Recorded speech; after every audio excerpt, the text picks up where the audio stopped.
Freedom. We watched as a small group took to the seas from Bayside to show their support for the people of Cuba earlier today. Meantime, passionate protesters also taking to the streets tonight. And it comes just one day after the White House imposed new sanctions against the Cuban government.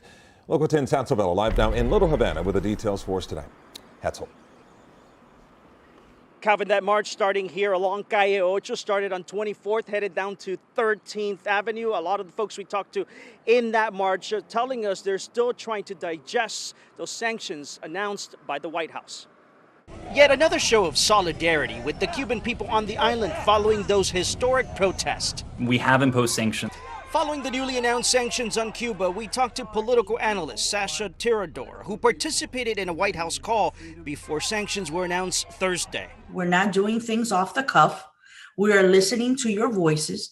There are many more meetings pending.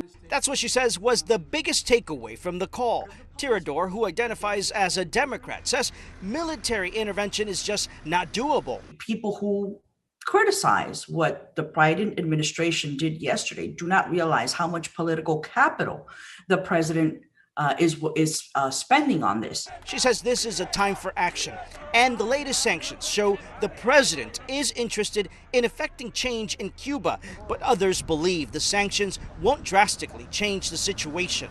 Is nothing more than to try to appease a segment of the Cuban American community that was calling for him to do more. Cuban expert Andy Gomez believes the Biden administration missed a golden opportunity in the days following the Cuba protests. Now the White House, he says, is trying to stop the bleeding. You're trying to put a Band-Aid on a cut that it's 15 inches long, and what you really need is stitches. Back here in Little Havana, those marching say those sanctions aren't enough. No food, no medicine, and the people aren't even asking for that. They're asking for liberty, for freedom. I think that that's the ultimate goal. I think that that's what the president should focus on, and this administration has the power now to change the outcome of Cuba. And whether it's folks in that crowd or political analysts, a lot of folks also wondering when the international community will step in as well. For now, reporting live from Little Havana, I'm Hatzel, Local 10 News.